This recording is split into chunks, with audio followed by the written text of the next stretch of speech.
Good evening, everyone, and welcome to the Planning Committee of the, I've forgotten the date. The 20th of July. That's a bit amiss of me, isn't it, to not know what date it is?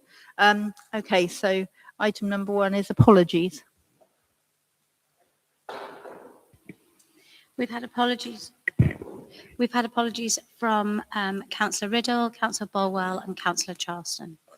And Councillor Hocking is substituting for Councillor Riddle. Thank you. Public questions or statements? None have been submitted by the members of public. Councillor questions or statements? And none have been submitted by councillors. Previous minutes of the previous meeting. Everybody happy with that? Okay, I will sign those. Right, declarations of interest. None have been received or granted. Dispensations. None were requested or granted. Chair's announcements, there aren't any, although actually looking at the planning table, it's kind of refreshing to see how much planned development is going on in our city, and hopefully that'll be a benefit to the nighttime economy and everybody else. Thank you.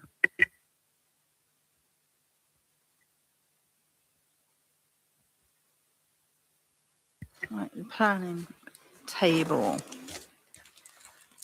The first item on the planning table is the sixth form college. Has anybody got any opinions on this? Has everybody read it? Andrew? Yeah, I've had a look at it. It's effectively just a block rectangular building where at the end there's a first floor existing already and they've just gone up 2 floors. So they've just made it a sort of perfect rectangle as opposed to what it was. So, I mean, it doesn't look as though it's anything out of the ordinary. It's just a very straight expansion of the block. They're going to need some more car parking as well, but I think they've identified that. Yeah, and they've got a travel plan in there as well, which was good to see. Yeah. I just would like to kind of state, as this thing gets bigger and bigger, there'll be more and more people from Harnham going to that school, which I think in the fullness of time, not for this at all, but I just put a marker for the future, which is I think ultimately we need another cycle path from Harnham across to the north of the river in the fullness of time, but that's nothing to do with this really right now. Okay. Anybody else want to speak on this? Mac? Yes, thank you, Chair. Is this another one where, similar to the other college, where we said, can we have a look at the transport plan? And we're just mirroring that and, make that comment. This one has actually got one in there, which is actually quite good.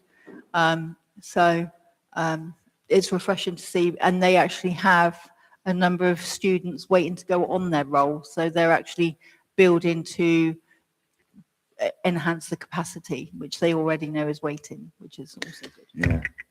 Okay. So all in favour? Yeah. Aye. Right, the next one is land off Southampton Road. This is for 8 EV chargers. I think it's somewhere near Waterloo Road, then the garage area. Phil? Yeah, it's basically next to Hobbycraft. That's where they're going. So the sort of spaces to the side of Hobbycraft, leading up to around the back where SGS have their depot. So it's not that area, I would say, is never used by normal cars. So it's an ideal place to have the EV chargers. I think it's a great idea. It's a very well used area around there as well.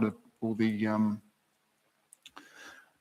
the stores that are in that area. So I think I would hope it would get well used as well. Okay, everybody happy to support that? Yeah.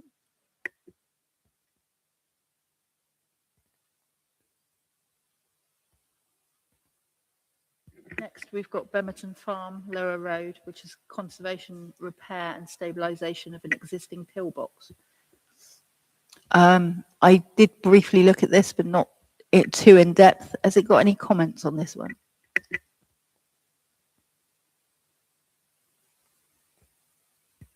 Anybody got anything on this one? Okay, yep. All in favour? Yep.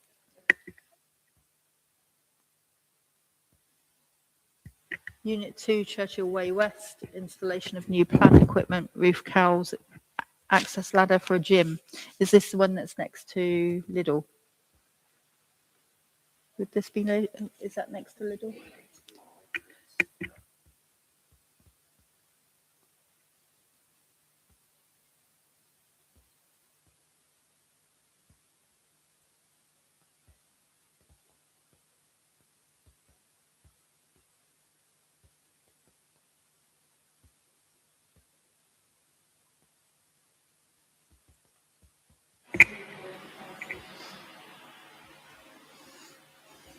Anybody? Yeah, Phil? Yeah, I've had a look, can't see any problems. They've done a noise assessment, all passes, no, they've got raised no issues at all. All seems fine. I mean, I know we've already given the application for the Is this gym. an amended bit of what we had This a few is- weeks ago? Because Oh, we, no, yeah, this yeah. is for the air condition to go on the roof where we sort of Okay. approved the all in gym. favour? Yeah. Right. To the Paragon, proposed alteration to boundary treatments. I can't work out what that means, No, I couldn't work out. you know. Yeah. Yeah, basically, sorry. At the moment, they've got a wall with a trellis on it, on top. They're taking the trellis down and putting up improved fencing. But again, I think I don't know if there was a comment on this one, Andrew Minting or someone approved it, said he couldn't see any problem. Yeah. Yeah, he said they're just taking down what's there and putting some back up at the same height. It'll just look neater. I would guess that, yeah, it must be on a listed building. I think the Paragon buildings itself are listed. Anybody got any problem with that? No? Everybody happy? Yeah. Right, 36 Blue Ball Row, internal and external alterations to facilitate the restoration of building as a pub restaurant with associated works.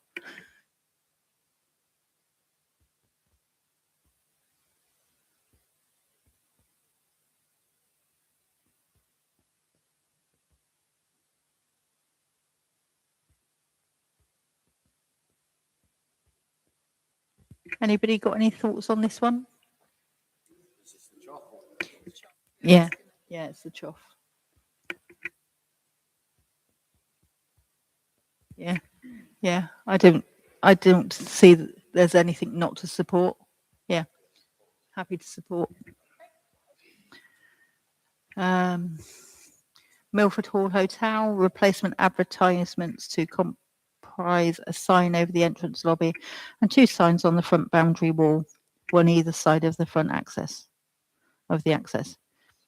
Again, signage, as long as it meets with the shop front policy. Andrew? Sorry, there's 2 things which we probably should take together here. It's this one and the next one, where they're trying to put quite a lot of signage up. There's 2 signs effectively where the walls, effectively slant inwards, which I think are great. They've got a sign over the door, I think, which is lit, although one of the residents is against the lighting and wants it kind of minimum to avoid light pollution.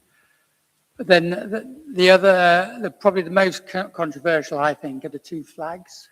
We want to put 2 flagpoles up in front of it. One's a Union Jack, one, which I know, and one is effectively the hotel group that owns the actual thing.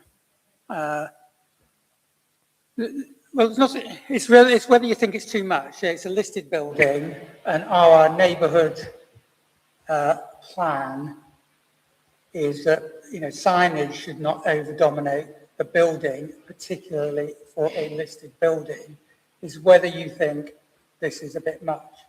All I'm saying, I'm not saying it's bad, but it could be considered, along with the other signs, to kind of dominate what effectively is a beautiful frontage of the building. That's the issue that we need to decide. There is a kind of a bit of a picture. I mean, this is the picture of the sign. So they're 2 metre by 1 metre flags. there is a picture of the, I think of the hotel Freestanding with the one, yeah. signs in front.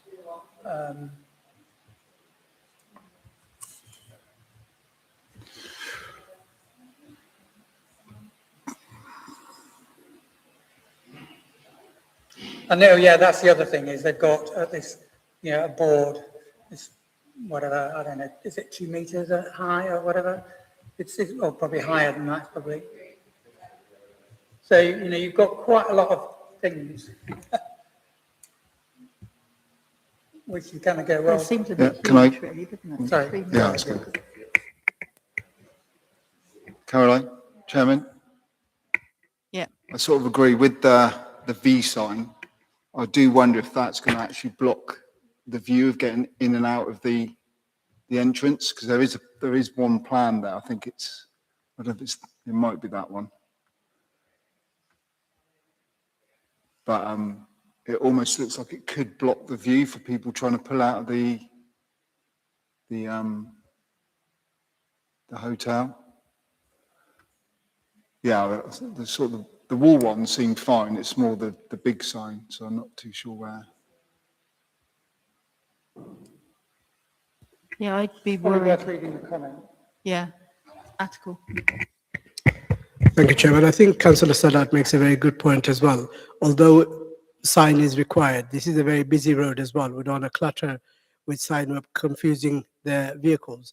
But secondly, with the flag, I kind of agree because this might be setting precedent for other hotels as well. So although I don't object about extra sign, but we have to be a bit careful of this roadside and the flag.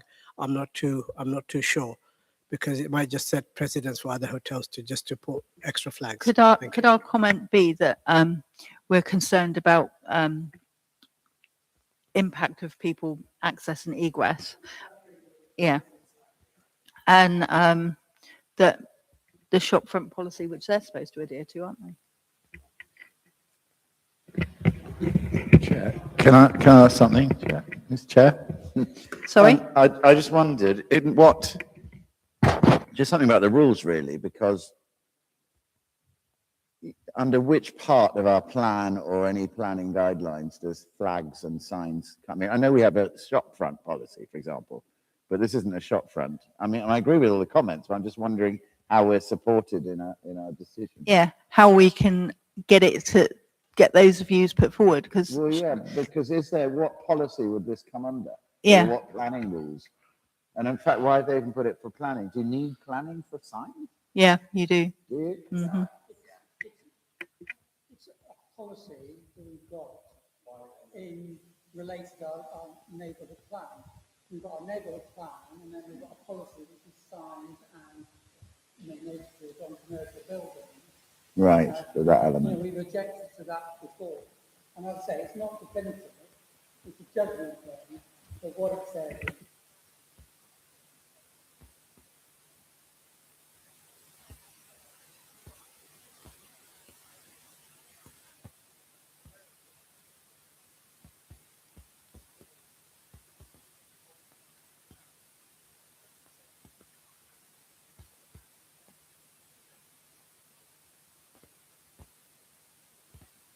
Is there any comments on that one?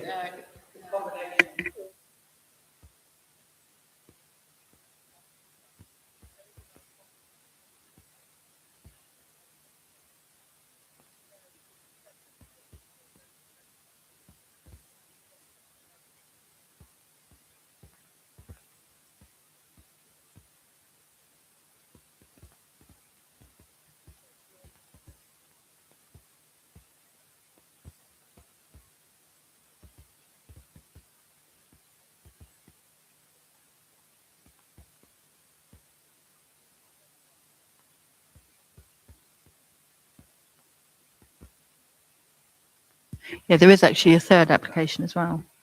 I think we should lean into what the resident is actually saying, because that resident has to sort of live with it.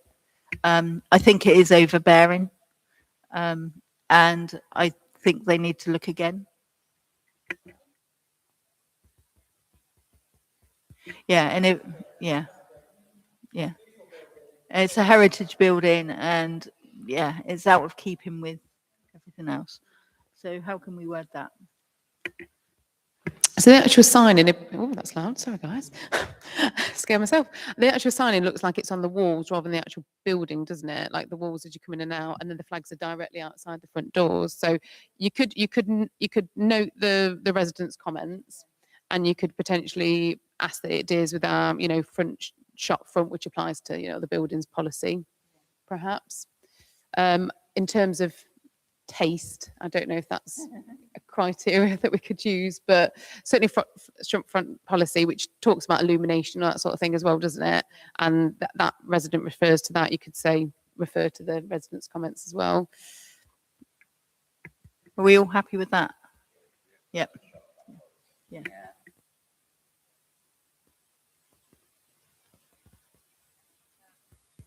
We don't need to do the third one then, which is the same building. Because that'll be the same thing. Freestanding hotel sign.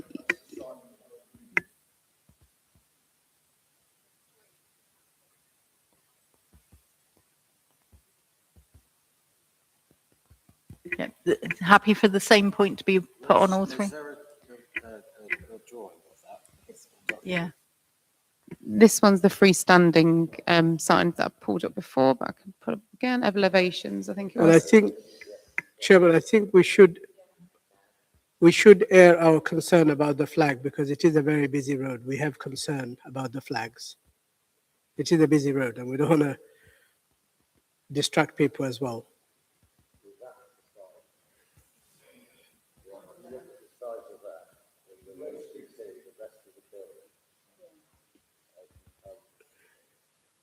So is that the one that you'd be more concerned about, when people are coming out, their view and things? Yeah, so for this second application, it may be that you want to put an additional comment about that. Yeah. It's overdevelopment for sure. It's a too big sign. It's facing up and down the road, it's triangular, so it's slanted towards the car. So that one, if I was going to object to anything, it would be this one, Yeah.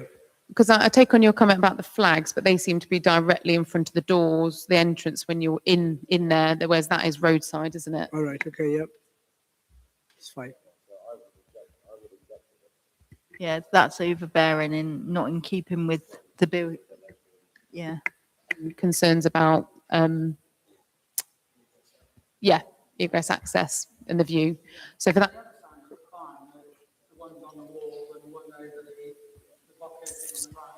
Yeah. yeah, I think they're included in the first yeah. one, aren't they?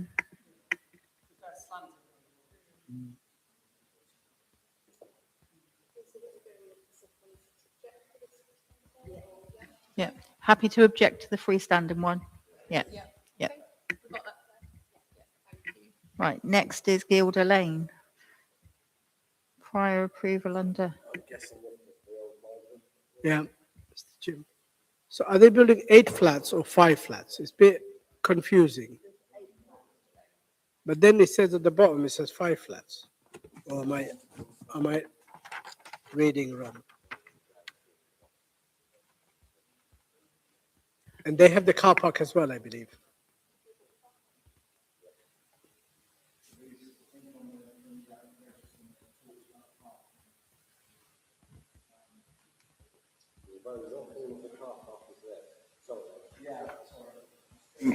It says about parking, but it is shared between, I think this is 16, and then there's 18 next door, which is the gym, or the old gym.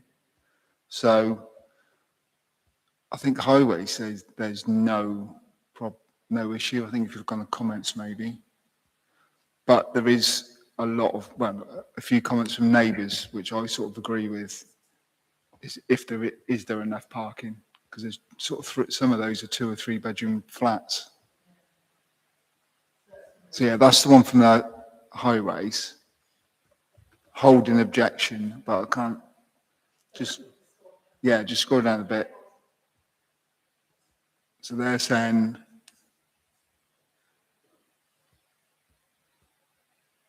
they need to make sure there's 3, 5, 7,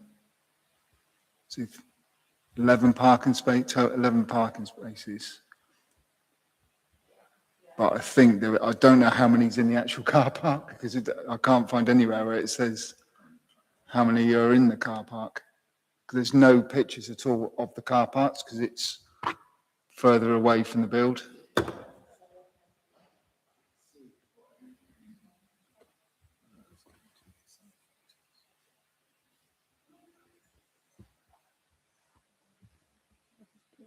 I think, yeah, that one there, they're worried about, yeah, they're more worried about just during the build, during construction noise, but they're saying as long as building doesn't start before 7, they seem happy. But they do raise the car park issue there. So I do feel something needs to be sorted about the parking. And I think, Chairman, I think usually we would take recommendation on highways, and I think they make a valid point, and we should also emphasize that point as well.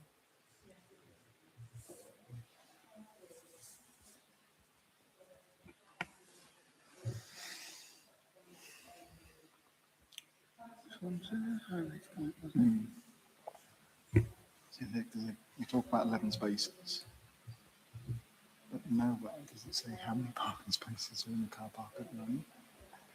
I presume they're going to eat into it or something, right? So parking should be okay for 18 Guildhall Lane as within the red line of this application, but there's nowhere that shows the parking. It's just awful. Yeah. It's all red. I can see where it is somewhere in here. How good do you think there's a different one? Sure, isn't it? So I'm hearing that the main concern with this one is the potential lack of parking or the not of parking So provision. they haven't got a plan, basically. No. So this, I Including for believe this, bicycles, yeah. sorry, I was just going to say, I believe this additional information was sent through regarding this application, and it Yeah. states here, the application is for determination as to whether the prior approval of the local planning authority will be required on for the following matters only. So it's whether we feel that is covered under these matters. Well, it's definitely going to be impact there, isn't it? There also seems to be no space for waste either. I don't know if that's one of the things down there.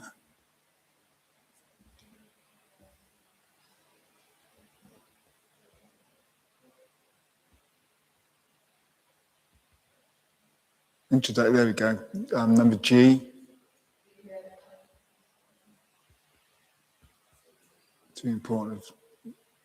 Waste management and storage.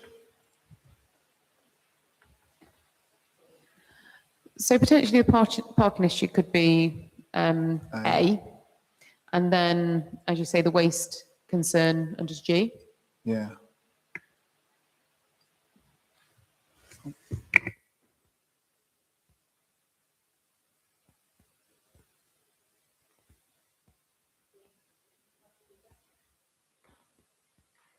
But can we not include the parking? We need to see the parking.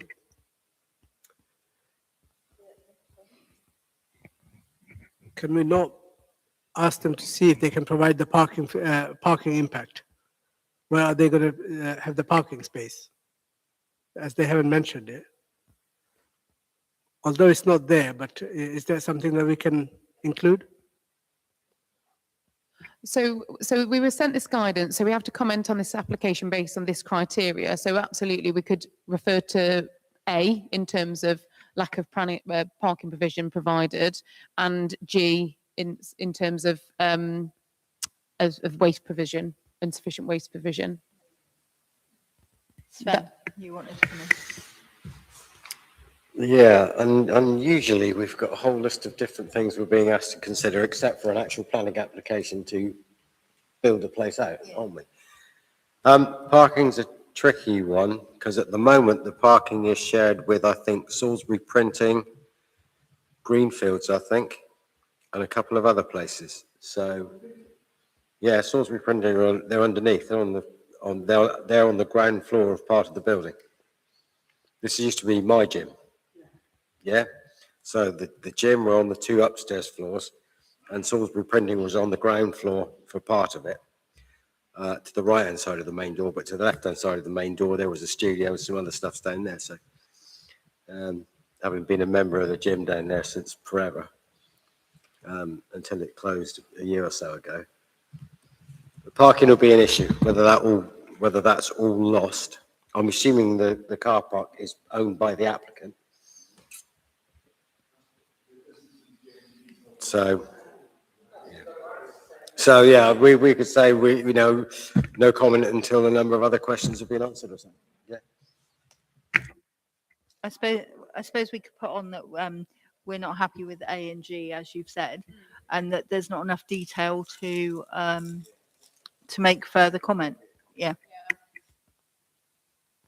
You're echoing the concerns of the highways, aren't you, in terms of parking provision? Yeah. Right. Are we ready for the next one? Is everyone content with that? Yep. Right. The next one is apartment 6th Century House, Endless Street.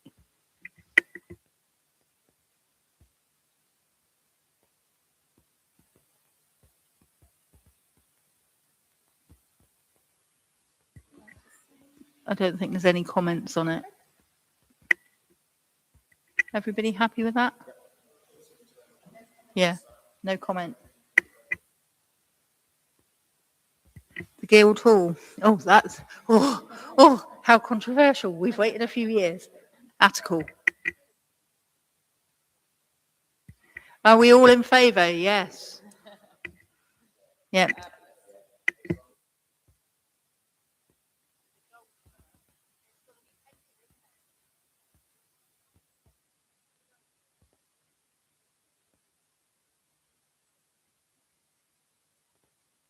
Right, next we've got 91 Brown Street.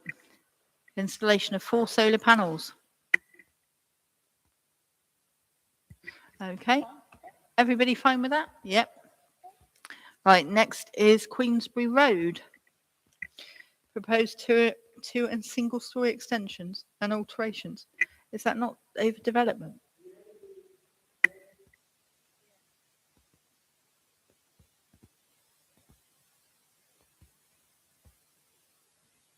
Because that seems quite big, doesn't it? 2 and 1 story.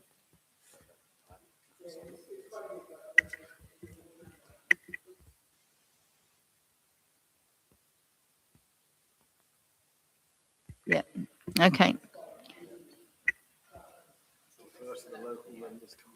Everybody happy with that? Yeah. Right. St Lawrence Close, Stratford, 2-story side extension and internal alterations.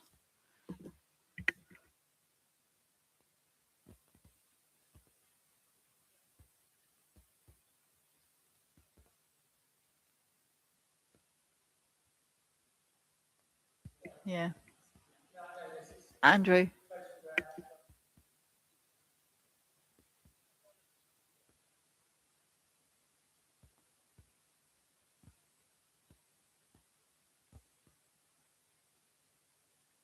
Okay, everybody happy for no comment, or do you want to support?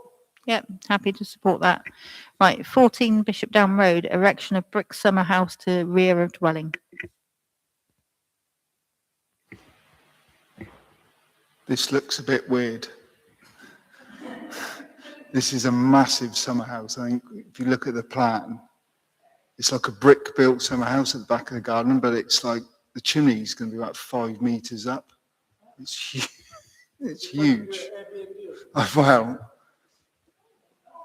Yeah. That is a little bit. They have sort of revised the plans because they have actually now dug, or they will dig out the ground to lower it into the garden a bit, but it still seems very, very imposing. There's a lot of comments. Yeah. Yeah, that does That is look. very imposing. I Yeah. don't really. Is there any comments from neighbours? Yes, Yeah. definitely. Because they're putting the wood burner in there, so they're concerned of the smoke blowing everywhere. And Yeah, there's a lot of neighbour objections. Definitely an Airbnb. Or granny house. Granny Annex. I mean, it's, Some of the comments, can we see some of the comments, please?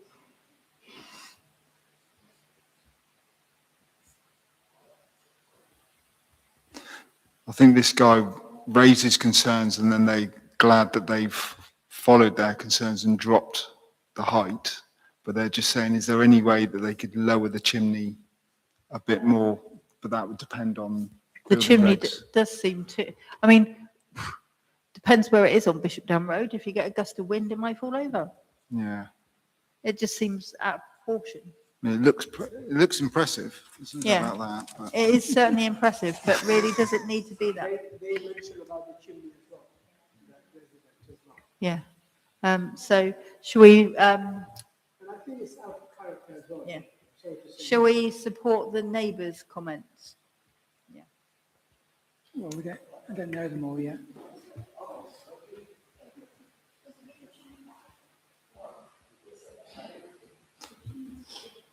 what's the public protections comment? Is that a joke, Nate? Sorry, Chair, are we objecting or just based on the comments of the neighbour? No comment, or with supporting the residents' concerns? Right, 105 Milford Hill. Change levels of back garden to erect a greenhouse.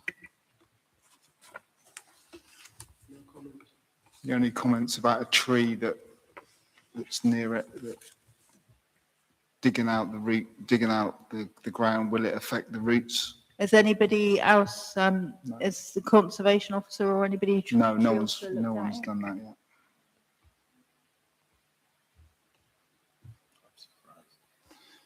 They're putting in a lot of gabions and things to hold all the ground back.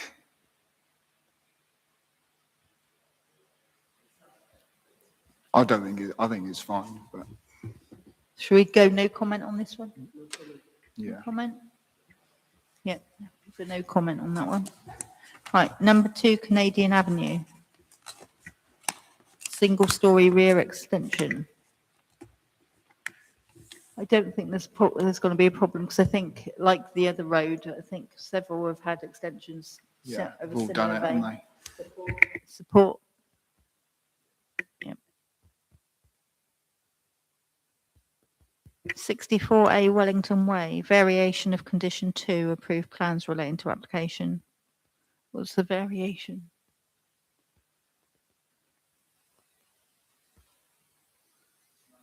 Chair, I'm generally not a fan of variations of conditions, so I think we ought to have a look at this, because it usually means someone's trying to get out of something. Yeah.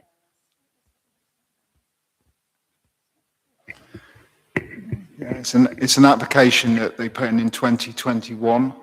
Ah, So they've done a few changes. It's a bit strange how they're wording it.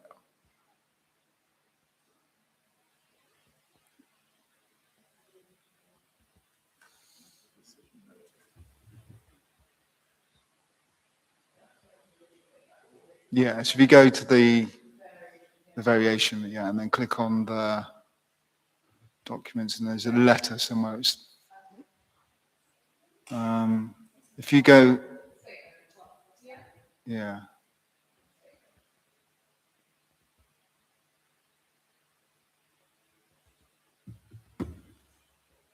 So they're sort of changing doors, moving a window.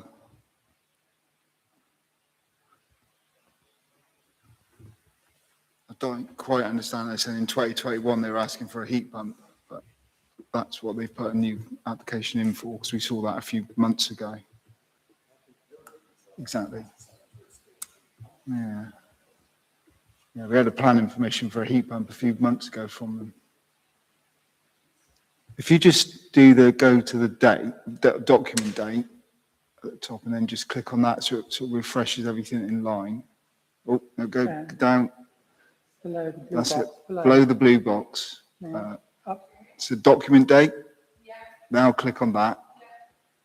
And then it puts everything in date, and it's not the planning statement, it was something else. So just scroll down a little bit. It's the order. Most recent at the bottom. Decision notice. There we go. So if you go to so this is the conditions, and you go to number 2. So there it says development hereby permitted shall be carried out in accordance with the plan submitted in 2021. What's he worried about? Well, it's more just, they seem to have changed some of the plans since then. Well, but they've only just moved the door from one side to the other, so. We don't have a problem with I this. think we'd just say no comment. No comment? No comment. Next, we've got Oatmeal Road, display of one fascia sign in and one projecting sign in with external illumination. We've already done it. Yeah. This is the kebab shop. My old house.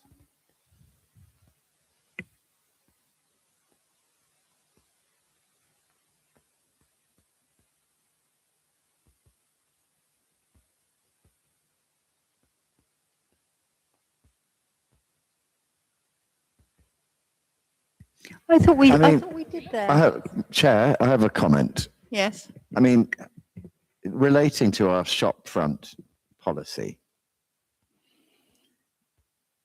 I don't think it complies. And I know it's already been, there, but But I thought we'd already done this one a few meetings ago. The other side. Yeah. for the other side. But now I've been going along to the Preservation Society meetings. I've been alarmed to actually think how many crappy signs we've got in Salisbury. Like awful. And what are we for if we just wave them all through? You can put whatever you like. I mean, we're not letting the hotel have a sign, but this sign is just, it's rubbish. It looks.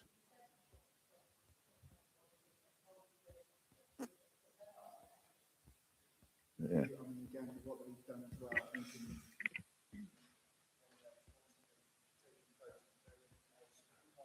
Yeah.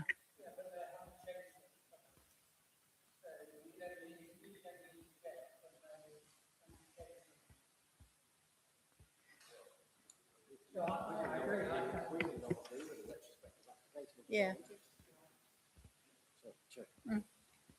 So these things get my goat up a bit. One of our ex-fellow councillors has got the pickled frog across the road. Whatever he decides, that whatever he has proposed to put as a shop front sign on his building, Wiltshire Council have said no. He's the only business in the city which is not allowed to have shop front sign.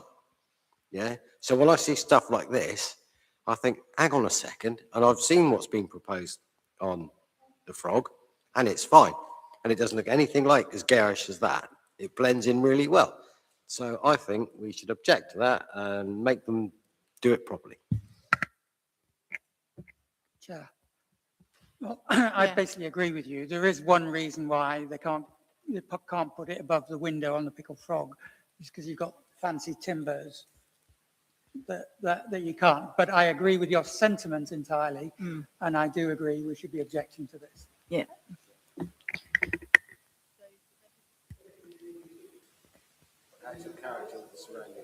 Okay. Out of character. Object because it's out of character and doesn't. Yeah. And doesn't meet with the civic. Is it the Civic Society? Salisbury Preservation. Yeah, the Something. Preservation Society. Yeah, no, not that one. Coming to that later.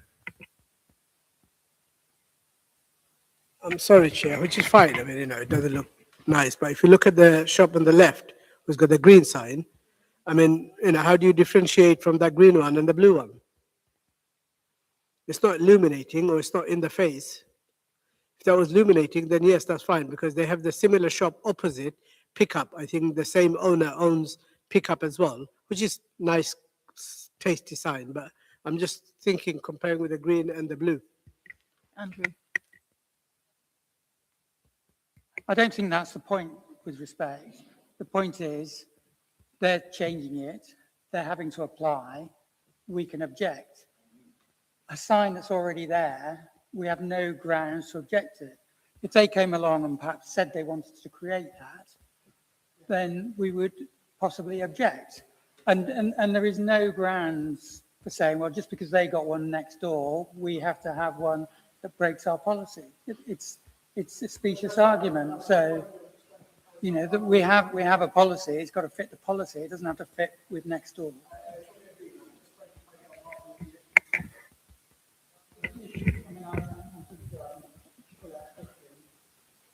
Yeah.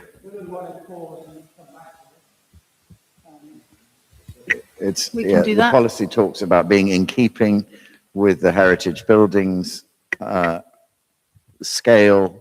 There's a whole list of infractions this thing's doing, and just ugly and bad taste. is the Which summary. you could argue that maybe he blended it into the one next door because that was a long established sign. I think it's the pictures of food that I object to most of. Yeah, it's just the pictures of food. It's not. I object I on can read a heritage few grounds. things if you want, Chair.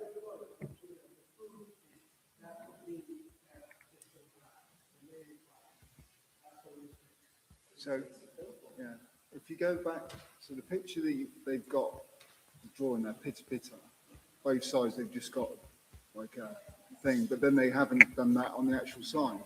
So if they did the sign as it's the detail of the signage, that would probably maybe more approved than what they've actually put up. I don't know if we agree with that.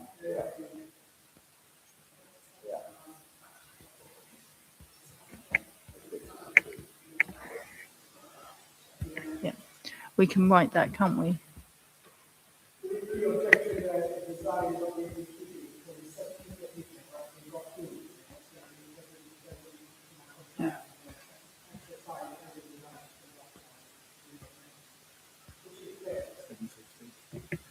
So 750 millimetres is the max height. And given it's saying the lettering for pitter pitter is 210 millimetres, then it definitely exceeds.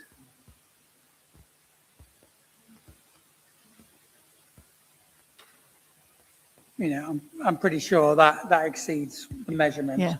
notwithstanding the bad We taste, just etc. kick it back and say that it exceeds the measurements on the shopfront policy.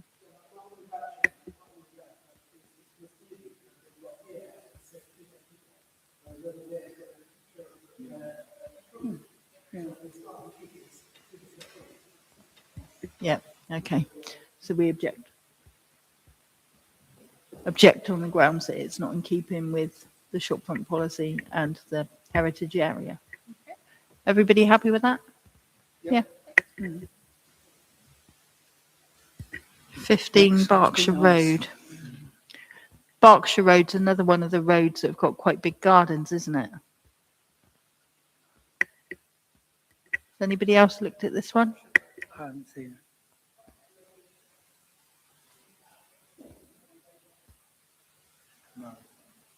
Yeah, sorry, I did have a look.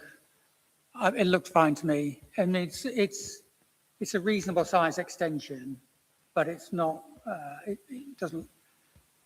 So that at the back, they're kind of extending out the kitchen, well, what was a lounge to turn it into a kitchen diner and put the lounge, a smaller lounge at the front. So it's extending into the garden, but again, it's nothing that's undue in my view. No. Yeah.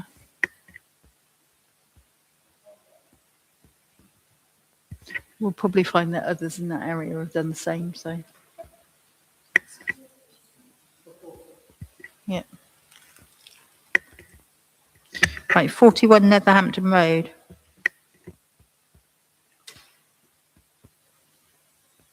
I did look at this one as well, but I'm just trying to remind myself. Yeah, it's just the parking. I think they said they must make sure that there's parking space for 3 cars before they do anything else. Yeah. So Which was a- do we support the We highways had a look at officer? this one before, I think, and they've kind of got a bush in the corner at the front, and a little wall, which currently means you can't get 3 cars in because you wouldn't be able to, get it round the corner with the bush there. And the comments in here are saying, look, you haven't demonstrated to us that you've created 3 parking spaces because they need to, because it's slight expansion in use, they need to create those 3 parking spaces. So I think, we support the comments. They need to show how they're going to deliver the 3 parking spaces. So we'll support the highways officer's I think comment. it's at the top of that, is I think, but it's not a very clear diagram to see, but it comes back to they need to show that they're sort of taking the wall out and creating 3 proper parking spaces. Okay, everybody happy to support the highways? Yep. Yep. Thank you. Right, the old surgery, 82 St Anne Street. This double garage though is accessed from the Friary, isn't it? I've got things on this one, Chair. Okay, go for it. So, I mean, basically what they want to do, it's the surgery right at the end of St Anne Street by the dual carriageway. The the old surgery, yeah. Used to be a dentist at one stage, didn't it? Anyway, they want to knock down the garage and put up a new garage and a studio next to it. So they say they can park their cars in there and then they'll have an extra room to do stuff.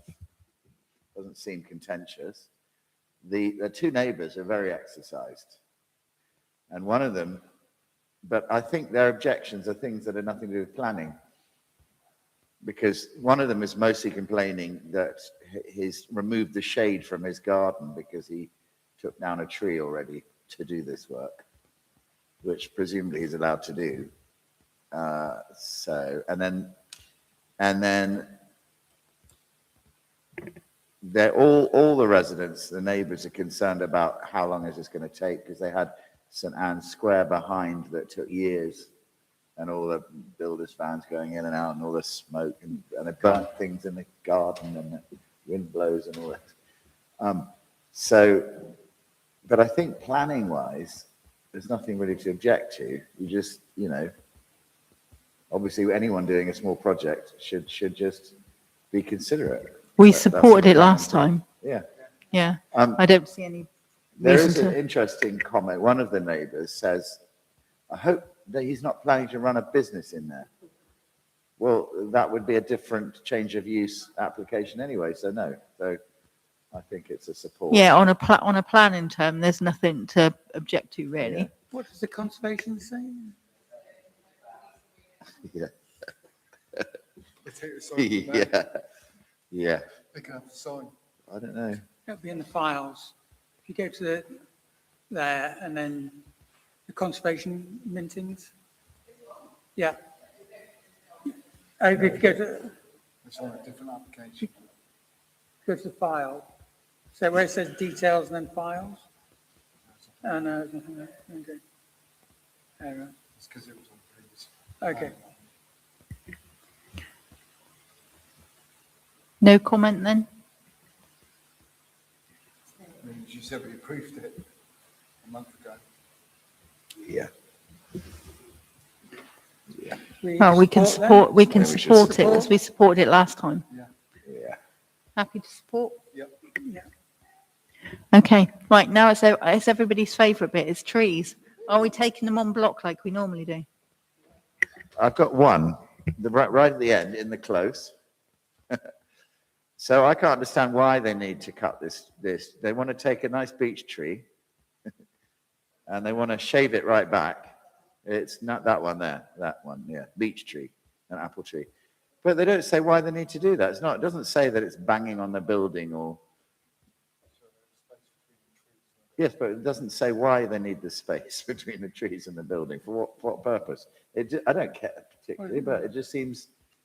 Sycamores are a bit of a weed. No, but it's not a sycamore. It's a beech and an apple tree, which I walk past every day, and I don't see. Right, pretty close. There. That looks as I think that though needs cut. That's pretty it's close. right up against the window. All they're doing is just giving themselves some daylight, aren't they? Okay. They're not feminine. No, just.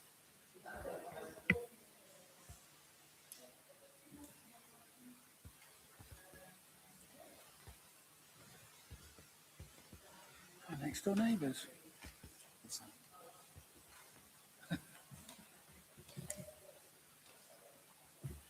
Wish the next door neighbours on the other side were bloody pre-med treatment.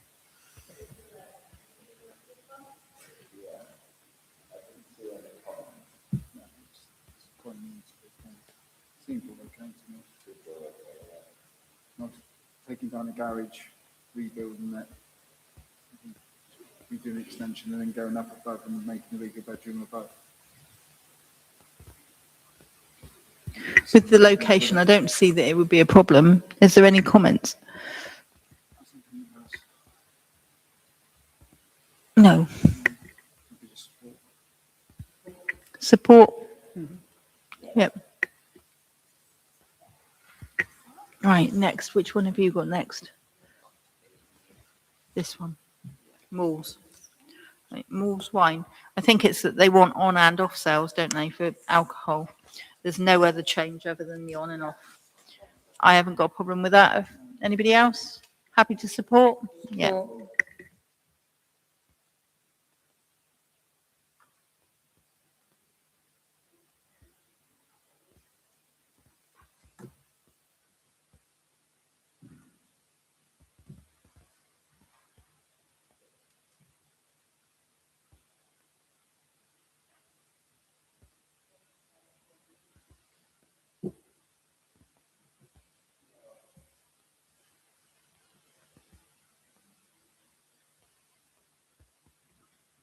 Anybody want to comment on this one?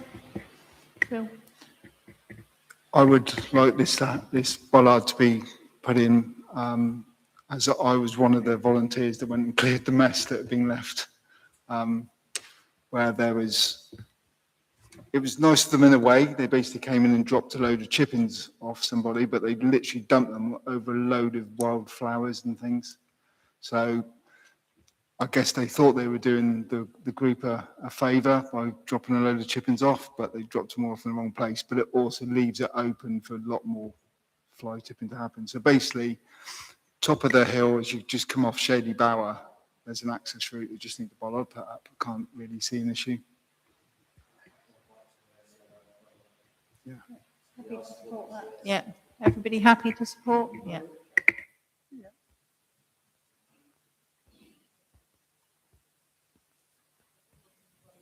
Okay. Yes, this has been before, and I think it has been to. So there's a whole piece of work already being done on the zebra crossing at the bottom Devizes Road, looking at access. Should it even be there or should it be moved? All sorts of stuff. So Chris Taylor just popped me an email to say that where it says, have you been in touch with the local Wiltshire councillor? It says yes. Chris advises me, no, they haven't. So it might have been with one of the city councillors. But in the realm of what's been going on through LHFIG, this will be taken up within the realm of that. So I don't really see a great deal of point in putting it through to LHFIG because it's already going to be dealt with.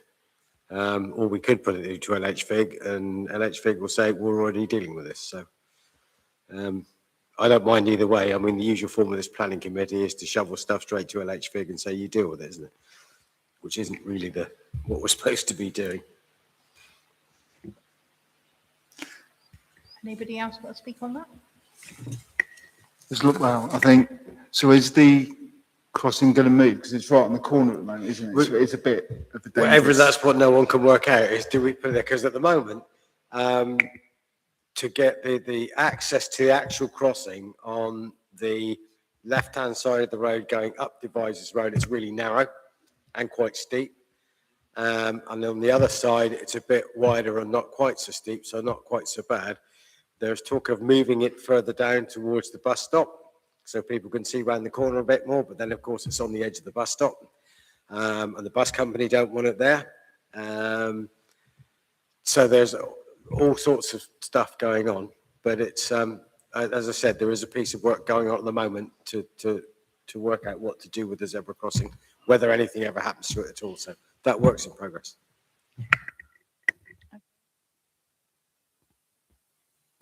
This will be taken up. Yeah.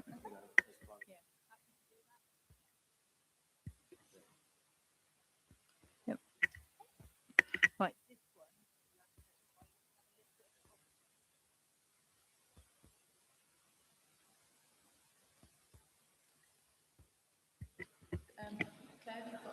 Yes, I do.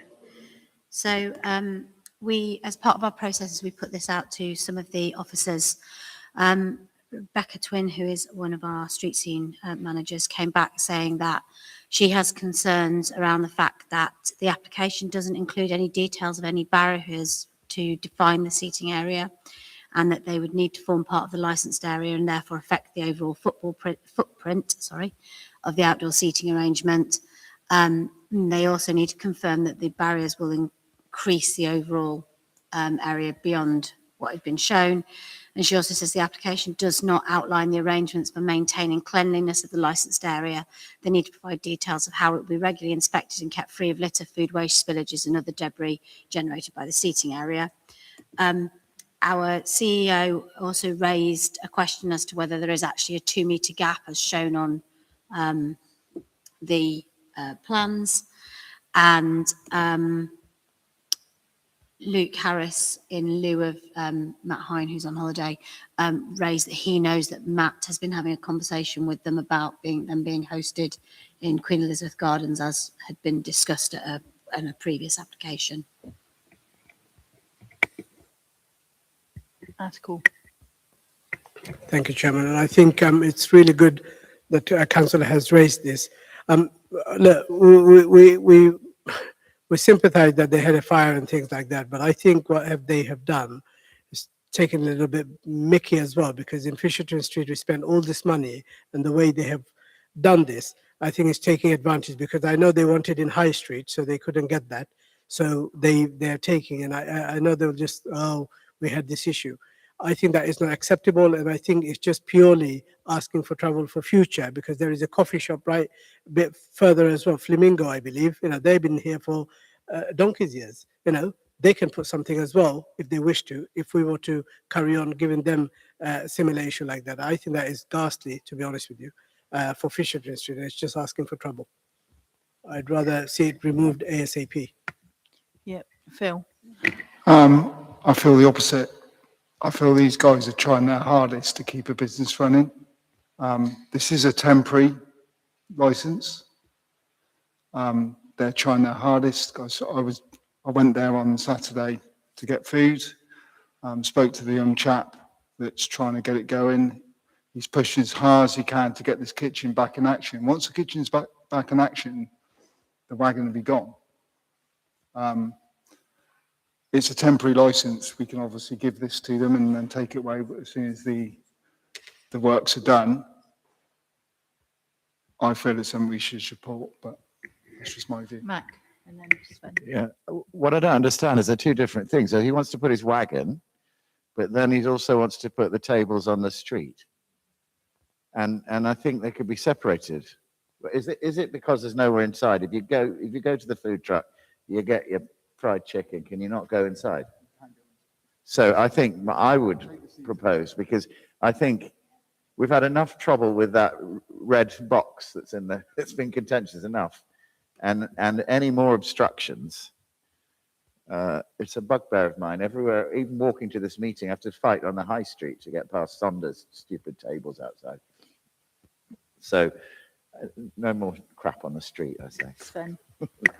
Interestingly enough, we've just sat at a meeting with Wilts Highways and about moving the planter across a foot. Well, it wouldn't have made any difference if we'd have done that now, because there's a blinking food truck parked in the way. So you'll never be able to see around the corner.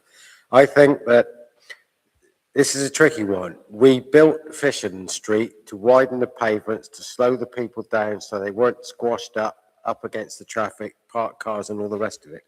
So they could take their time and walk up and down the street and actually spend some time looking in the shop windows. Yeah, it was built for the benefit of the traders. So, but on the other hand, I get what you were saying about it's a business, we let loads of other people put 2 chairs and tables outside their premises. It's a permanent license, not a temporary one. According to the email that we received, the actual content of the email says that it is a permanent licence. I know their application form says that, but on the email that was sent over from Wiltshire, it clearly states that it is a permanent, yeah. So, again, like most things of which I'm unsure of, I quite like to try things first. So could we say we'd be in favour of a temporary licence for 6 months and monitor the situation? Even if we go to the point that we keep the wagon but remove the tables, so at least people can still walk through, because there is seating inside. The seating outside, I think, is 6 seats, so it's not. Thank you, Chairman. Can I just also echo, this is concern raised by not only from our CEO and all the officers as well. So as a councillor, if we were to override their concern, then I have an issue here. I understand about the business, but I know they tried on the high street, they couldn't. That's why they put that there. And absolutely spot on, Sven, what you just said. We are worried about this tree planters at the front, and now we have a massive thing, and how we're going to argue, put a case forward in the people in the future. So no, and I understand, I'm a businessman myself. I had several restaurants. In their case, they've got insured, paid out anyway, so I'm not too worried about that. Can I just check, Claire, sorry to interrupt you, but just to check with the actual application that's come through, this is just regarding the seating, isn't it? It's not about the unit, so the unit's already there. This is purely just about the seating area, this I'm application. sure I was just trying to find where we had it, because obviously they came through from in front of Waterstones, which we objected to. And I thought we had.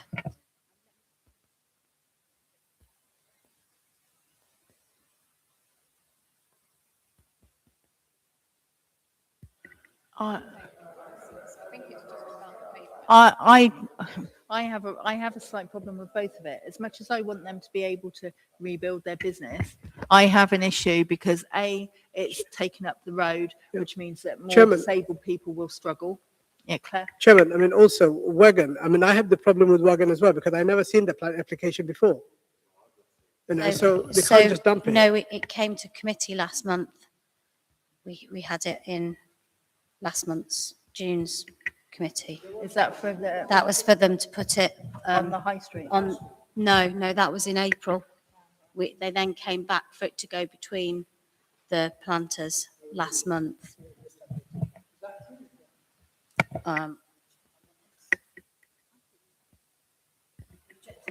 Yeah. Chair, could I comment on the seating while we look for the Go on. for the van? I mean, the whole rationale for the Fisherton Street was to make it nicer for people to walk up. I mean, if we agree this, then we're setting a precedent for any eatery place along Fisherton Street to actually do the same. I don't think we should be doing that. It's not wide enough. It was designed as a pavement. It wasn't designed as a seating place. Okay, Phil, then Sven. Yeah, I agree. I think the seating shouldn't be there. Yeah, Sven. I've forgotten what I was going to say. Come on, get your train back. Come I on. know, my brain isn't functioning particularly well at all this evening.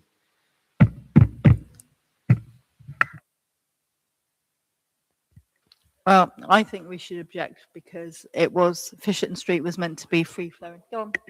Sorry, I know what it was. I'm not convinced by Becky's argument about taking the stuff away for cleaning it, because we have cafes with chairs outside their places all over the city. Yeah, wine shop down here, pizza shop in Silver Street. There's loads of places which have got seating outside, which doesn't seem to be an issue. So I'm not convinced by the officer's argument I on that. think her only concern was that they hadn't put in the application how they were going to do it, as opposed to that it could be an issue. It is, it sets a precedent. It's the first place. Yeah. Then they'll be asking for the same. Yeah. I think it sets the precedent, and I think we should say no. I would add, Mr. Chair, if I may, I think because it is the pedestrian route to the station, and I find I'm often late for a train with my work bag running, and I find it an obstacle course anyway, even despite the improvements. As a pedestrian, it's the access point to get out of Salisbury or get in. And I think we should be doing everything to stop all these bloody obstacles. Article. I just want to put that to councillors. I mean, I understand we have a duty to follow. We have a duty to follow when it comes to. This is just for our councillors. I mean, although we have a duty to follow and follow the guidelines of the planning and everything, but sometime we have to use our common sense. I mean, Fisherton Street is being hugely talked about. We understand about business as well, but having something like that, I mean, is this really something that we like? I know, I mean, it doesn't matter if we like it or not, because we have to go through the papers, but sometimes we do have to use our common sense and say no to something which is distracted. So it didn't come to our meeting because the deadline was before our meeting. But what happened was they obviously acknowledged our objections to the Waterstones location. They had, Wiltshire had contacted parking services who were happy for them to trade from the location between the planters from 6 p.m. onwards on a daily basis until the repairs are completed to the premises. So the truck is purely temporary. And it was sent through to us just to let us know that that's basically what was happening on a temporary basis. Yep. Everybody happy to object? Yep.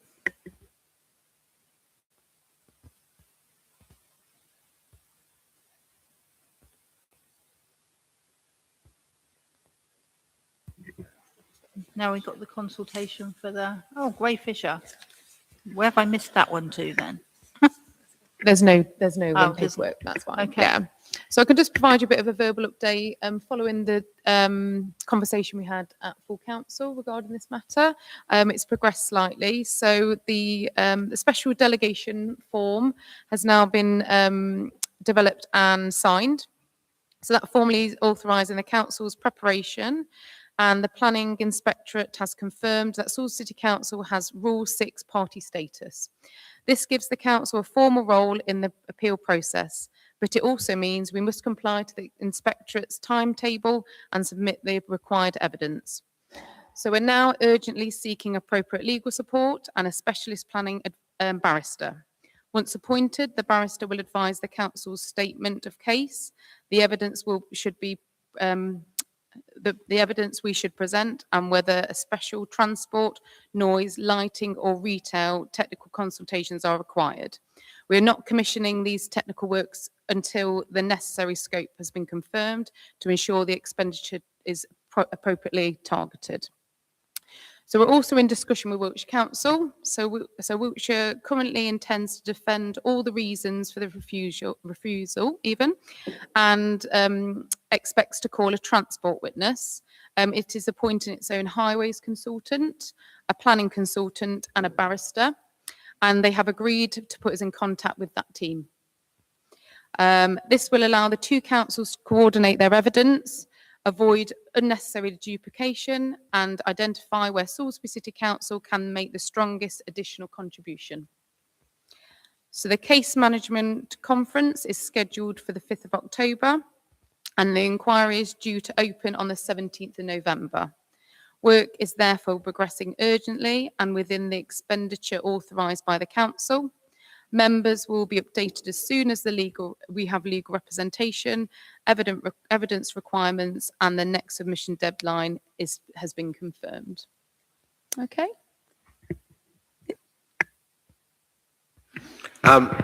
Just to say, I am so grateful that we are going to these ends to make representation of this. This will be an absolute nightmare if it goes ahead. I've spent the last week with my head stuffed in traffic data and all sorts of acronyms and funny transport sayings that are meaningless to anybody else, but suddenly become apparent. It's a tricky one, but my grateful thanks to this council for going out on a limb and helping me out with this one. Thank you. Obviously, Helping me out, sorry, helping our residents out as well. It's not all about me. so there's a special delegation procedure report that's been put together and signed off for us to progress this as officers. This will come to the next full council for noting. Just to make you aware, we have put, there was up to £30,000 expenditure. As we mentioned, that was the figure that we'd been provided previously.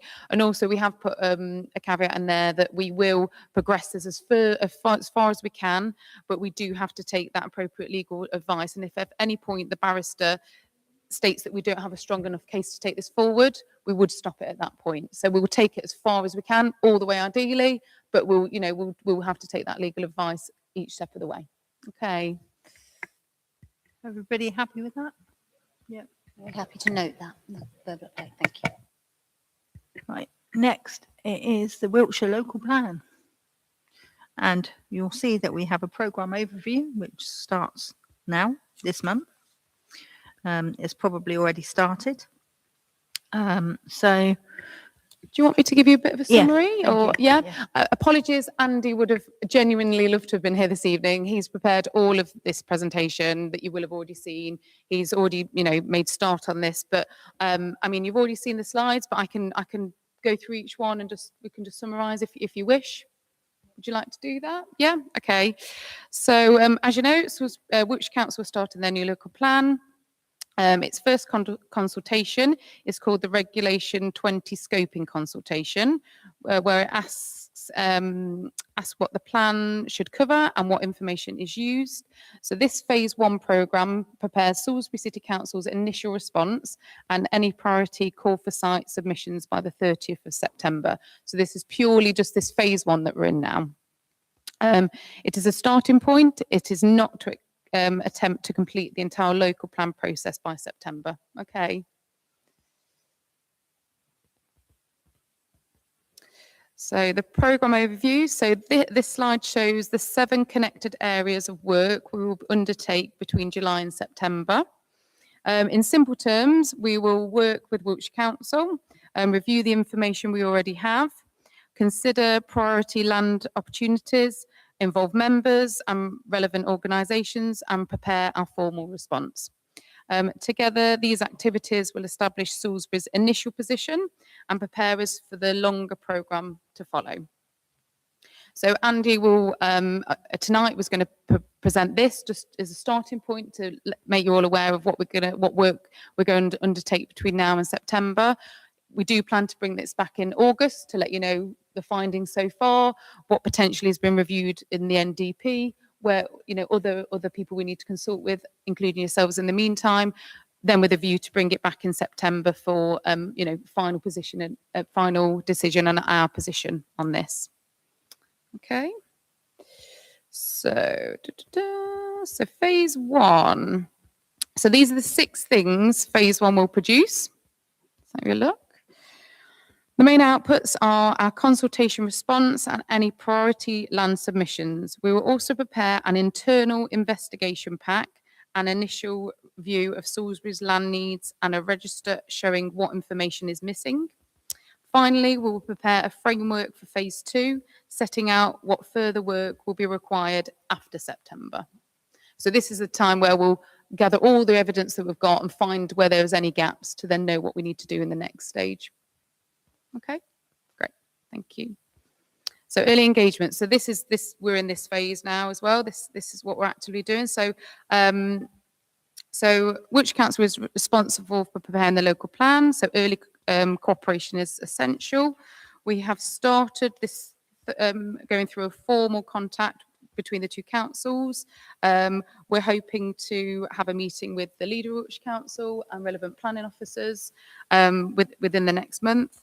We need to understand what Wiltshire's timetable is, the information it tends to use, the work it will undertake, and where Salisbury can assist. This should prevent duplication and allow local concerns to be raised before decisions are made. So we're just trying to get in there early, make connections, speak to the officers that are working on this, and see if we can put Salisbury's position forward early. Okay. So this is the scoping evidence pack. So the evidence pack will bring together the information that we already hold. So that will predominantly be our neighbourhood development plan. It'll also it will review the previous local plan evidence, the planning inspector's findings, existing information on transport, infrastructure, air quality, flooding, heritage and environment. So we'll pull all those things together that we've already got information about. We are not commissioning any new technical study during this phase 1. And where information is missing or out of date, we will record that in the evidence gap register that they mentioned earlier to then action at a later date. Okay, call for sites. So the call for sites is an opportunity to put land forward for consideration in the new local plan. It is not limited to housing. Sites can be suggested for employment, community facilities, open spaces, transport and recreation. We identify and initially assess possible sites and determine the City Council's position. Putting a site forward does not approve development. It simply ensures that Wiltshire Council considered it properly.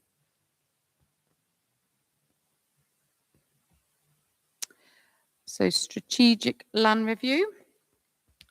This work looks more widely at the future land requirements for Salisbury.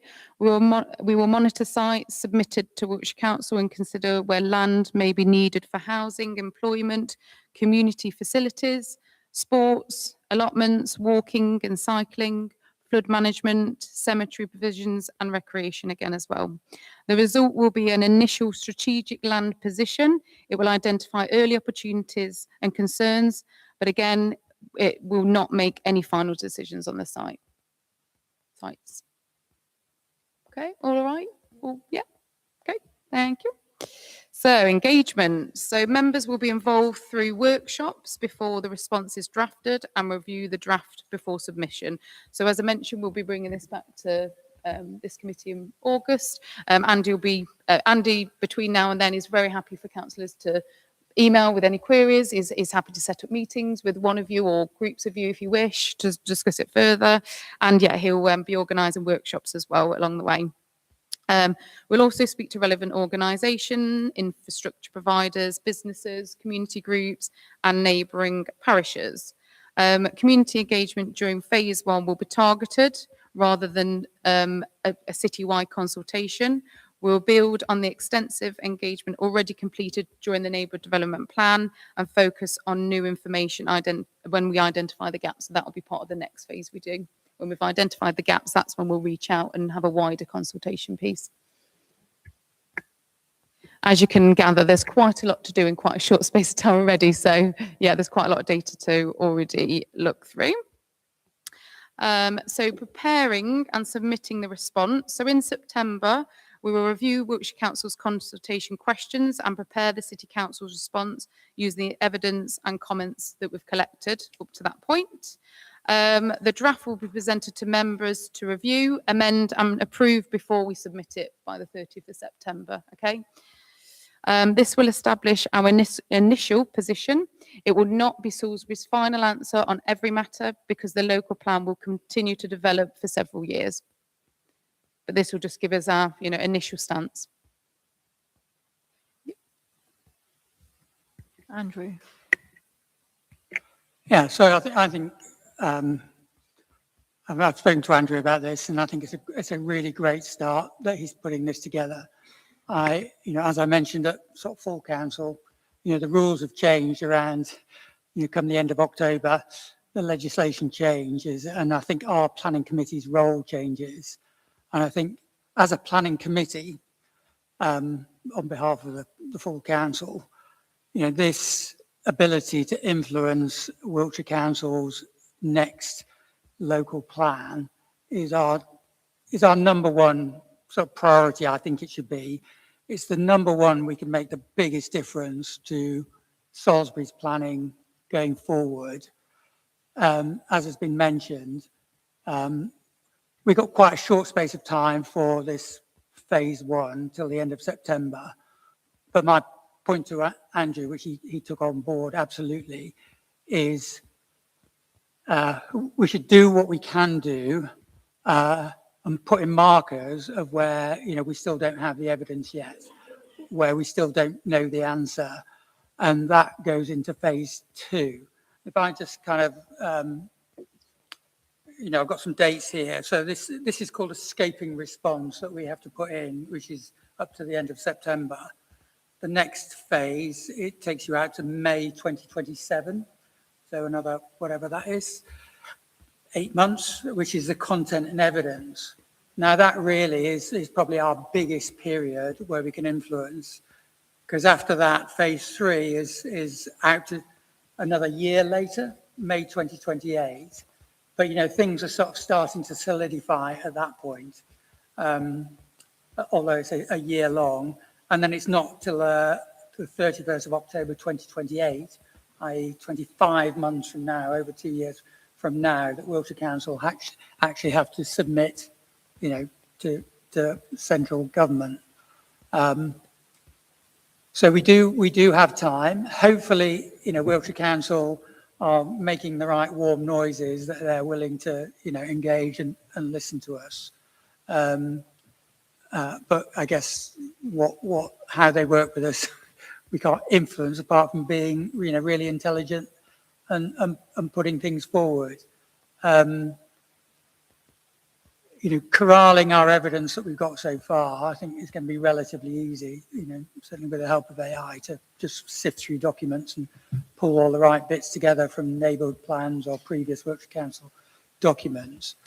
The one thing I do think is, in many ways after phase one, we're going to have to start thinking about our strategy.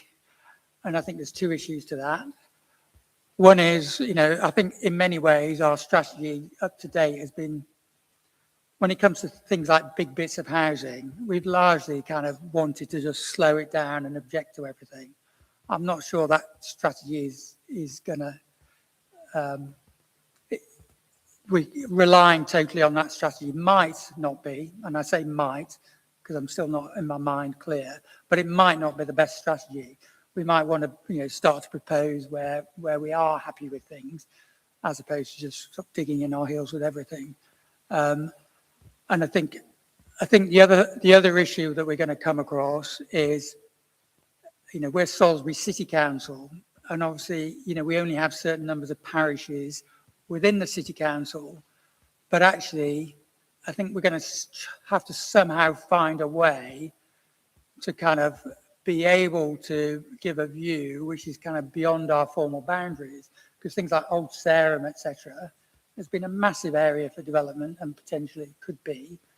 And when it comes to Wiltshire Council, they think it's Salisbury, but of course, when it comes to pure parishes, it isn't. And I'm not quite sure how we're going to do that yet, because if we're purely going to be restricted by our boundaries, it's going to be difficult, I would say. Thank you, Matt. But back to the kind of key exam question in hand, for phase one, I think, it's a great start as to what Andrew's put together. But just note, it's the first bite of the cherry, and we can, where we don't really know the answer, we should kind of say that yet, but we're willing to, continue to gauge in phase two. Yep, that's fine. Thank you. Matt. Thanks. I've got two questions really about the process, because we talk, I know that Wiltshire, by central government has been given new enormous numbers. So how do we fit in as Salisbury? Will Wiltshire divvy up and say, here's your planning figure, go and figure that out? So I attended a meeting with the leader of Wiltshire Council. It was an invitation to towns and parishes to talk about subjects, and one of them was the local plan, and that gave us the figure of 3,500 houses that they had to find within Wiltshire. As you can imagine, lots of the towns and parishes in the room were a little bit daunted by that number. So we've they've obviously not given any indication about where they would be allocated across the county. That's why this part is really important for us to, suggest or determine where our preferences in sites. And I did refer to our NDP during that meeting and said, we, as part of the NDP, we did identify numerous brown sites as well, as opposed to green spaces. And also we've obviously got quite a few concerns regarding transport around the city and the infrastructure that comes around it. So I planted that seed there, and hopefully that's something that we can continue in the discussions with the leader of Wiltshire Council and their officers when we meet with them. If I just may, thanks, that's really useful, because in terms of what we have to do, it's quite hard to, there's a call for proposed sites.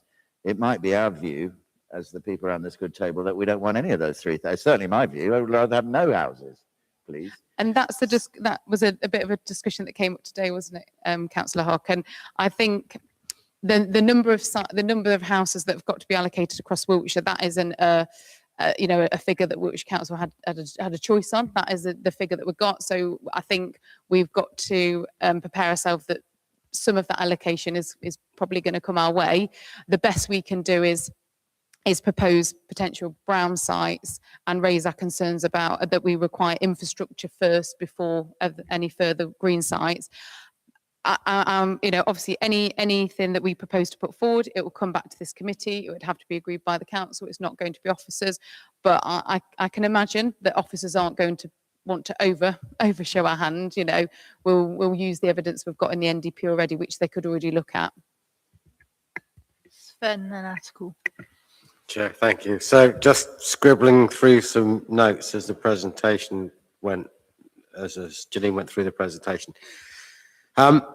Cooperation with Wiltshire Council.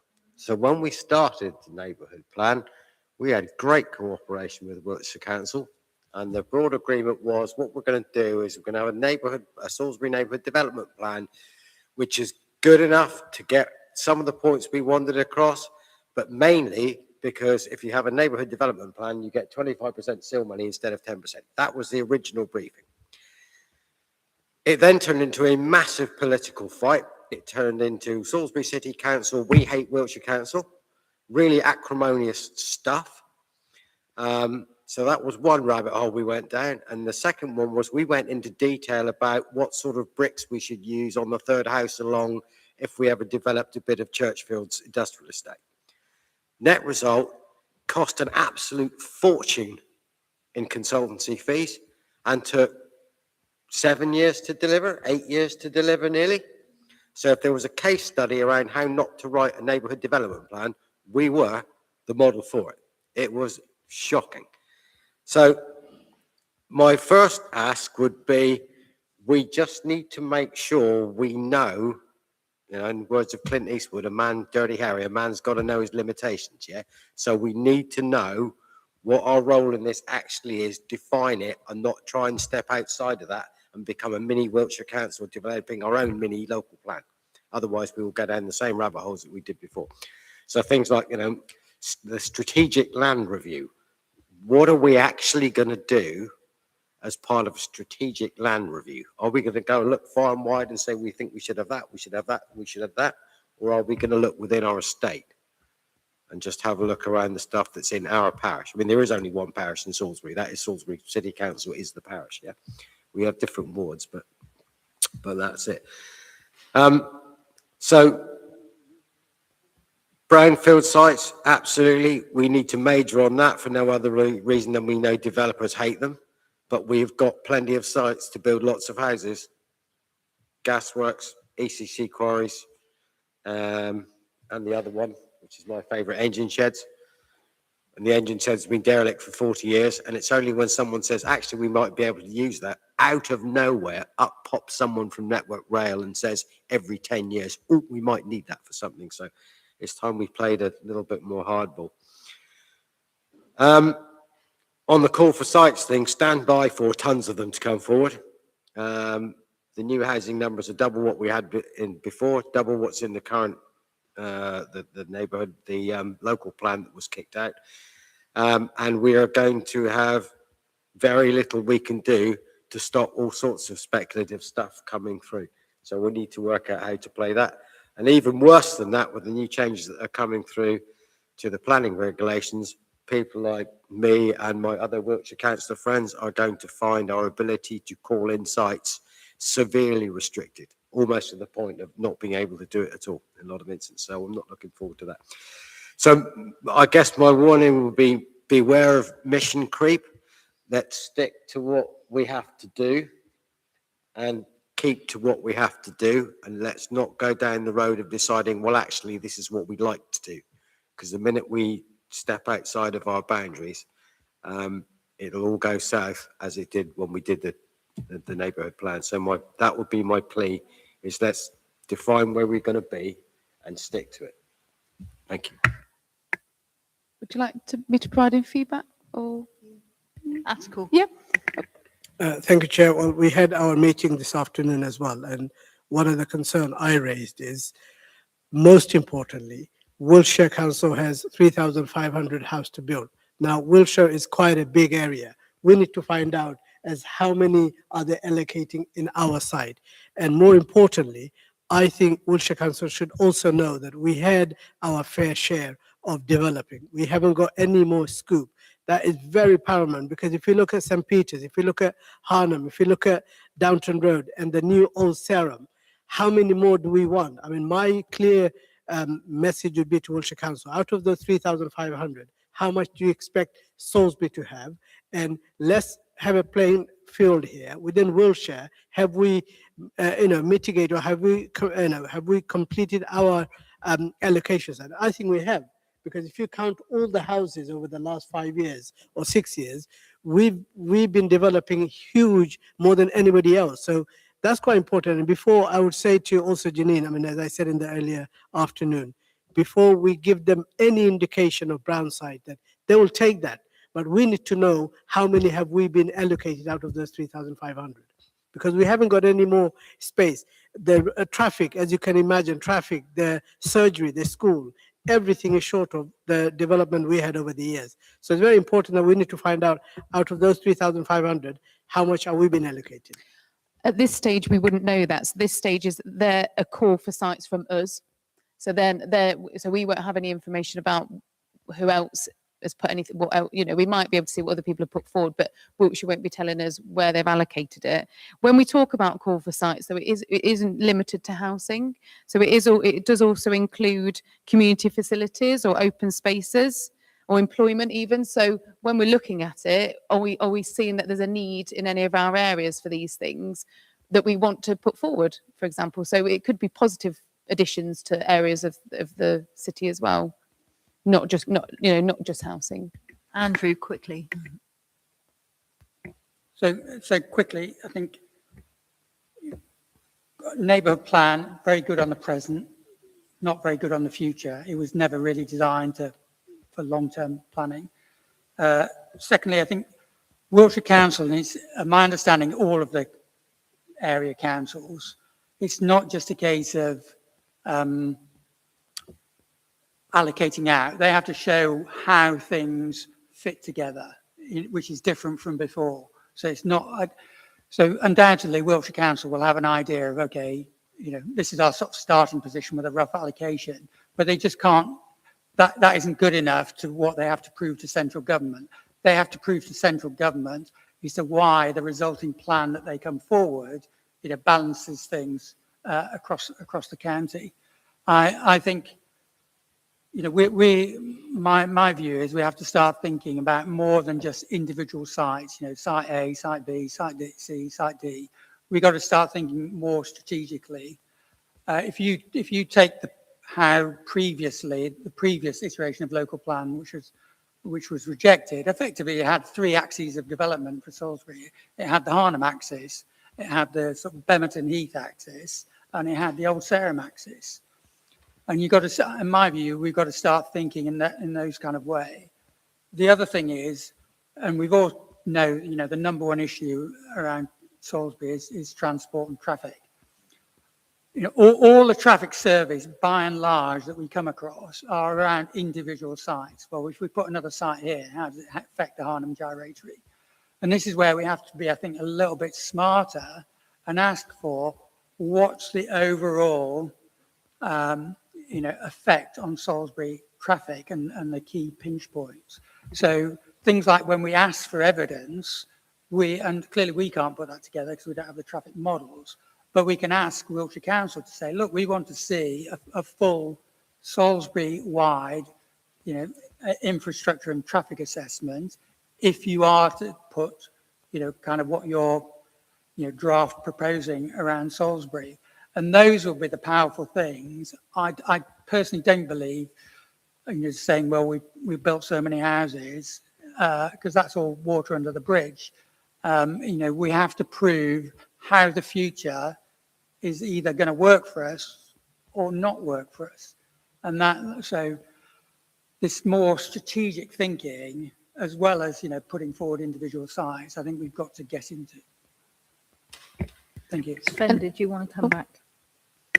Only to say that Wiltshire Council's current starting position is the current local plan, and they have no idea what the call for sites is going to bring. So it might bring 50,000 houses in 20 years to Salisbury.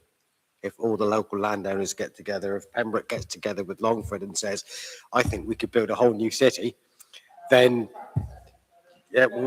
provided all that was in it, and that might come to that, and Wiltshire might say that's a great idea, because the rest of the county has no problem with it at all then. So who knows what is going to come out of the call for sites. I wouldn't try and preempt anything. Okay, Mac. One more comment. I think I agree with everything that's just been said. And I think in terms of what we're going to do, our homework here, I think we should start, because I'm mindful how little in this document, in the presentation, infrastructure comes. It gets a little by, and everything we've just said. And I would think in this call for sites, because I'm struggling with call for sites, because my instinct is piss off,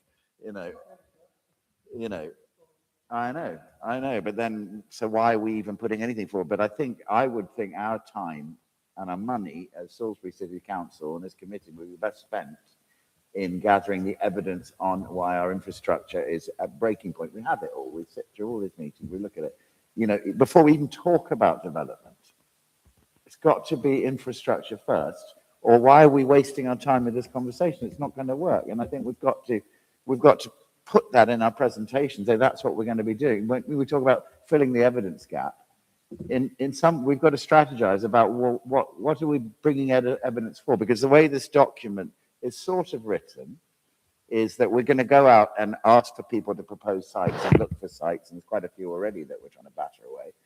And then we're going to look at the evidence, is this a good idea or not? But we could flip that on its head and start with Salisbury has an infrastructure problem. It's come ground to a halt.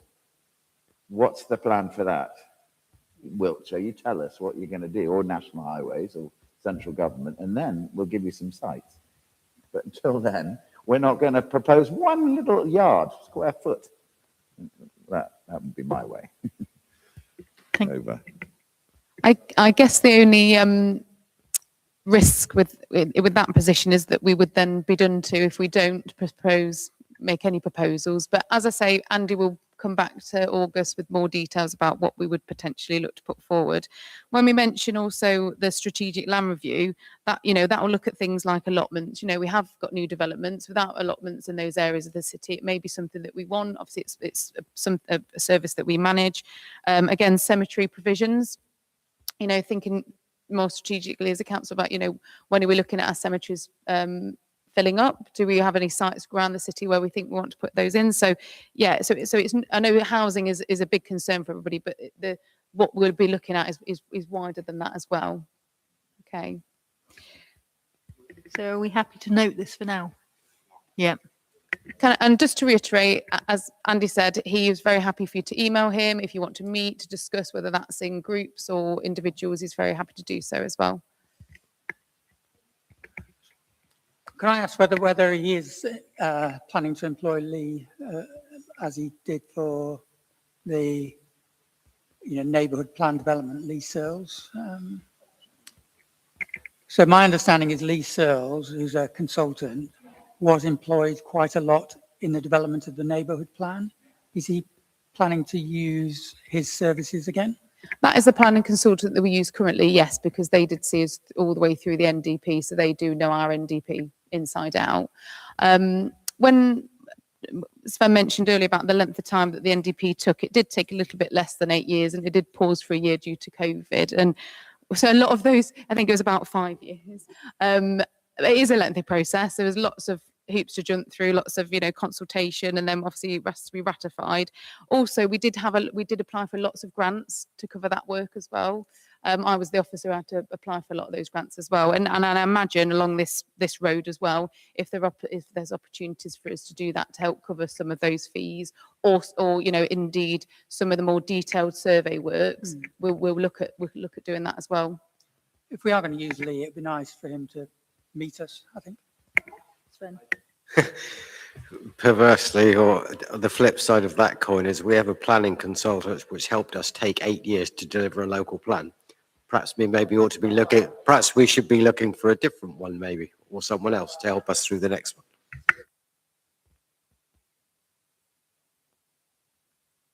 A formal request from the committee that he comes to one of these meetings, or Yeah, that would be a good thing to do. okay, we can forward that on. Chair, if I may, I'd like to make a formal request that we review other planning consultants and see if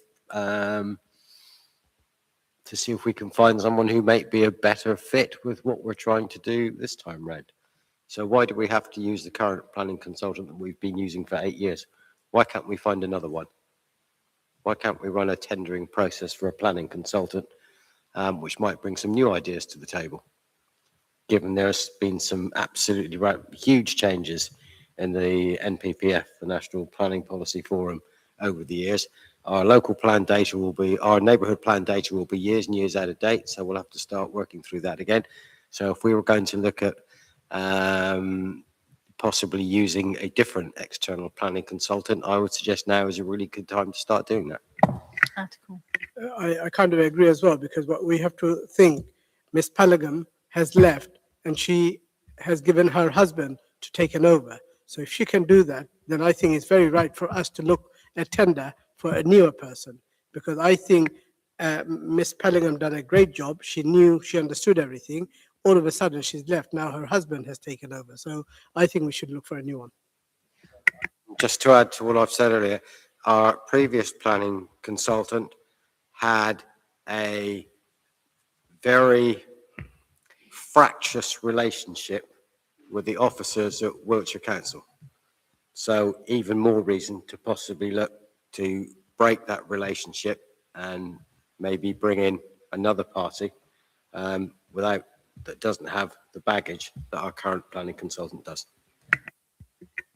Okay. Absolutely, officers can absolutely go out to procure, absolutely look at, seek quotes, look at what else is out there. My only concern at this stage is we've got a very short space of time to do this first scoping piece, and the current consultant we use does know our NDP inside out. If we look to go for a tender process or a quotation process, obviously that would take, if it's only a quotation process, it would still take a few weeks. And then that consultant's got to familiarise herself with our NDP, which is essentially the main bit of evidence we're using to do this scoping piece. So we can absolutely do that, but I'm just concerned we won't get this work done in the next 2 months that we need to complete. Maybe once we've done this phase one, we could do that quotation procurement process. What I'm hearing from some, absolutely happy to. what I'm hearing from some members that have been long-standing is that they're not happy that A, the NDP took so long, and B, that the relationship with the officer that's been dealing with it. And there was no procurement process, or there was. I mean, I had very limited input in the NDP So I think it is something that's worth reviewing, but it might be worth getting Lee here, maybe at the next meeting, just to go through so that everybody can then understand where we were with our NDP and ask questions. I mean, all your questions are valid. Would members like that if we get Lee to come? Yes, so I think we should note the concerns. I mean, I don't know Lee from Adam, but equally I sympathise in that we're very short of time as well. So I think, you know, we need Andrew to kind of work through it and go, okay, we need to do it this way, but I hear the concerns and things. And if rather than force him into something when he's not here, that he might not think is workable. But equally, I sympathise with the idea of if he doesn't have a good relationship, you know, we might be, you know, backing ourselves into a corner. Never mind him.